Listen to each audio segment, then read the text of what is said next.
Hey, what's going on, guys? Battle Nation Zimper here, back today with another video.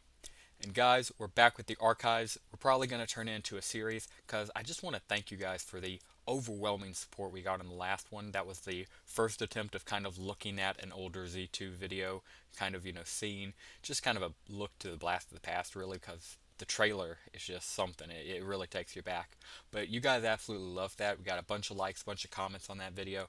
So we're bringing it back, and I probably have the second best video. So obviously the best was just the trailer, but this is a very close runner-up. While the last video was all about nostalgia, all about, just looking back at the artwork and how they presented the game, this is something truly incredible. This is the developer review by Z2 Games, of course the makers of the OG Battle Nations, and this is them discussing what Battle Nations is all about from their own words, just their own personalized interviews, talking about how the idea came to them, how they developed it, what Battle Nations means to them.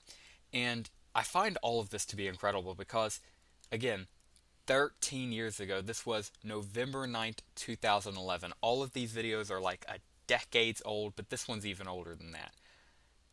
That 13 years, I gotta get it back. Let's see. Can we, yeah, show less? 13 years. That 13 years is so powerful right there. Truly incredible. So, of course, we got to drop them a like, even though they're no longer with us. We still got to show our support. Drop a like down on their video. And with all that being said, let's jump right into the telling from the developers themselves, the story, and build up to Battle Nations.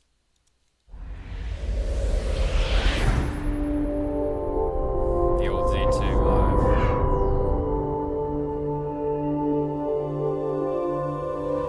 So I know this has obviously aged pretty poorly, obviously 2010s, but I really hope Madrona Games has something, maybe not like this, but that matches this level of iconicness. Just www.z2live, fortunately no longer with us, but if Madrona Games get their icon, their own name, and just something like this, some kind of intro, because this tells you what type of company this is, an outstanding one. Now let's hear the story of Battle Nations.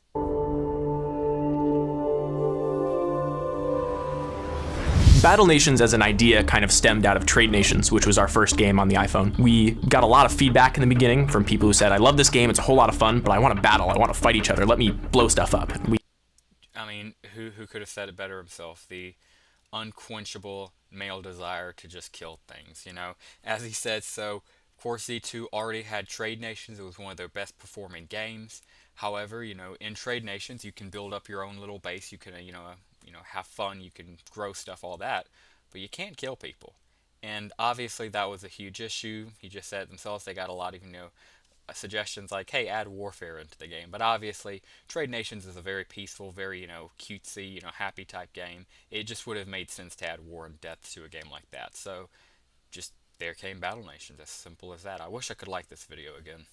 We said, that would be really fun. We kind of bought into it. So we decided to really build that game from the ground up as opposed to kind of tacking it on afterwards. We wanted to make a game where battle really mattered. We're super excited. I mean, and you did, dude. You made, of course, all of our opinions, one of the best mobile games of all time. But seriously, and I do apologize for pausing the videos every so often. I did get a copyright notice on the last video. Thank goodness it wasn't a strike against my channel or anything, but it was a notice basically saying, hey, don't have unintended music. And it was like that for that 30 or so seconds. I just left the video unintended and was just, gazing at the trailer. So I'm going to try to have more pauses in here, just throw in some commentary. And of course, any commentary you guys have, please comment down below your thoughts on Battle Nations. Also, let's get full in now that we've looked at the 13 years and everything. Let's just jump right into this. Mattered. We're super excited about this. It's probably the most ambitious project Z2 Live has done so far. We have a process of prototyping. And it was, I mean, it wasn't just one of, it was their most ambitious project and would become their most successful project. I'm sorry, I didn't mean to interrupt you and your glorious sideburns. My goodness, look at this man's facial hair. Of prototyping and testing in front of players, and then taking that feedback and improving the game every step of the way. We wanted to kind of marry those two philosophies of the city builder to grow up your army and then also blowing stuff up. Battle Nations is half. I mean, how perfectly did they execute that? It was a very simple concept, but yeah, it's all the fun of building Trade Nations then with battle and killing things, you know. And also look at this. I mean, it's so weird to see all of this on a 13-year-old video, but I mean, it obviously makes sense. It's just so disorienting because I fought these exact units like today on my Let's Play series, and here they are right here in a 13-year-old video. Flamethrowers and giant explosions. And the other half is strategic empire building. And the whole thing is wrapped up in this great story of empire and rebellion and ancient mysteries and evil villains. We wholeheartedly I mean, even right there he was saying, you know, they were already building up a lore. You know, mysterious villains, ancient artifacts. They knew what they were doing. They knew what they were doing with the ancient construction, ancient Sentinel, having everything from the rebellion, the civil wars. It was all to do world building, yet, of course, as we unfortunately know, they never got to finish it, and that's what I just think leaves such a sour taste in a lot of our mouths. Like, you know, without getting into too much spoilers for anybody new here, I don't want to spoil the game, from some of those major characters dying right at the end, to them alluding to something grand finale or some mysterious figures, all of that stuff was alluding to them wanting to at least give Battle Nations a solid ending, but they just never could, you know, they never were able to finish the campaign other than what they gave us. And, you know, we still got, of course, an amazing story, amazing campaign, but there are so many loose ends, you know. What happens to the rebellion? What happens to the empire after, you know, the last mission? We got that last crazy thing. And just so many questions that I really hope Madrona Games helps us, you know, answer, helps gives us a satisfying conclusion, and even more importantly, a continuation too. Ancient mysteries and evil villains. We wholeheartedly believe in creating an immersive, engaging world that players want to take a part of and also take a role in shaping and molding over time. I think half the players are going to be really excited about the rich storytelling that we're doing, along with the mission system and building up their city and making it look awesome. And the other half are going to get really deep into battle and really do the min-maxing and trying to get the perfect army that can just obliterate everybody. I mean, just exactly like he said it, and I feel that still hold truth to this day. You know, you have half the people split 50-50, but at the end of the day, the game combines them both so perfectly, it's kind of intrinsic in whether or not you play for either one.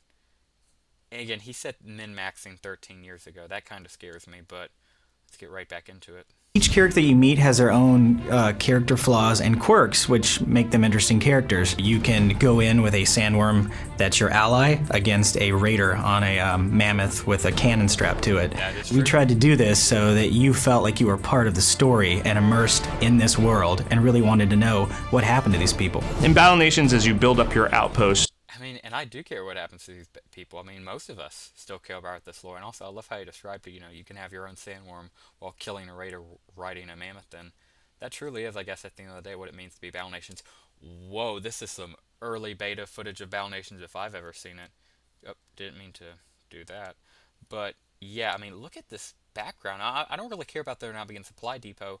I care about this grass. What kind of grass were they thinking about using here? We got Floyd over here giving this little pop-up, and just early beta of Battle Nations, but yeah, I mean, maybe not too early. They still have the same stone crop, supply depot, and of course the shelter. So, just still, I'm really thrown off by that grass. you want to protect your industrial heart, where you're Okay, I'm going to go back and drop on this. Look at this pop-up menu. Now, this is certainly different. And keep in mind, this is meant to be, this was initially they only launched it on the App Store. So all of this would have been on an early 2010s mobile device. This would have been crazy playing on my iPod. I'm not sure how small this would have been. But yes, still beautiful layout, even if it is early on. heart, where you're building your tanks and troops, and it's very important to put pillboxes and walls and cannon towers around those. And Early barracks. Wow, got the population 5. Yeah, thankfully it's not 5 today. That would suck if it was, but I'm just kind of looking at the layout, and also how it's super minimized in the center of the screen with Morgan at the top right. Interesting. Yeah, shock trooper, mortar. I'm almost positive that's flamethrower or flame trooper down there. And then who knows how many more they had developed at this point. And those perfect defenses are the strategic puzzle that your opponents need to solve to kind of steal your goods and bring your empire to its knees. So on the surface, Battle Nations is very accessible for the casual gamer. I mean, people can go in and blow stuff up pretty easily and have a great time doing it. But for the hardcore gamer, there's definitely stats to get into. This unit is good against this unit. There's this whole depth of gameplay that is accessible for people that really want it. And I'm really excited to see how many people really dig deep into that, and also converting the casual gamers who wouldn't consider themselves gamers to really get into the battle and take it that step further and get committed. I hope this guy's doing well. What was his name? It showed at the beginning. Jordan Arnold? Dude, I hope you're doing well, because you're basically the George Washington of Battle Nations, at least from how this video portrays you. You've said all the core element, you led this story, you've ended this story, at least for this video, and that was just such a perfect summarization. I'm going to go ahead and run it back and just let him speak it again. For people that really want it. And I'm really excited to see how many people really dig deep into that, and also converting the casual gamers who wouldn't consider themselves gamers to really get into the battle and take it that step further and get committed. Just perfectly summarized. And again, perfect balance between the casual and the non-casual, because I mean, you can pick up Battle Nations and just touch it like whenever you want, like once a week, heck, once a month, however your schedule allows. But if you really care about the game, as we know, you can really get into it and really get into the stats. And I guess that's another thing you never really considered, or at least I never considered, about another beauty of Battle Nations. Unlike Clash of Clans, where if you ignore your base for a week, you're going to come back to everything destroyed and a lot of your resources gone. You ignored for a month, there's an entirely new meta and 2 new levels added. You're completely washed, right? You're going to have to pick up the scraps. But Battle Nations was just a pick up and play, you know, really, as he said, trying to convert some of those older players to newer players. I'll go ahead and let the outro play as well. Take it that step further and get committed.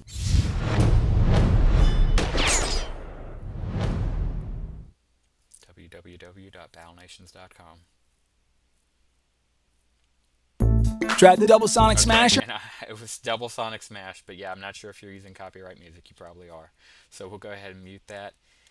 And wow, what really more than I can say than just wow. Truly a beauty. Oh, I know this car ad's definitely using something copyrighted. Glad I muted it.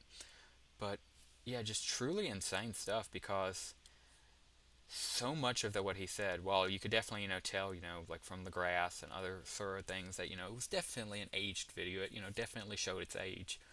But there was a lot of stuff in there that still resonates to this day, and I really hope Madrona Games takes, you know, the same passion, which, I mean, they're trying to revive a 13-year-old game. I'm pretty sure they are very passionate about the project. And I think, you know, Alex and Andrew are kind of our modern-day Jordan Arnolds, you know? Project manager, that's obviously why. But yeah, he really seemed like he had this drive for the game and really vision for it. And I think he's the reason it kind of still has such a passionate fan base to this day, that we're, you know, trying to revive it after 13 years. I look forward to seeing what this becomes, and I hope at the end of the day it really manages to capture what he said right here, which, of course, you know, just the casual thing. Themselves gamers to really get into the battle and take it that step further and get committed. Because genuinely, you don't need to obsess over the game. If you download it and play it, you know, 5 minutes at a pop, you can still have fun getting into the engagement, getting the captions of the missions, getting the storyline, that type of thing.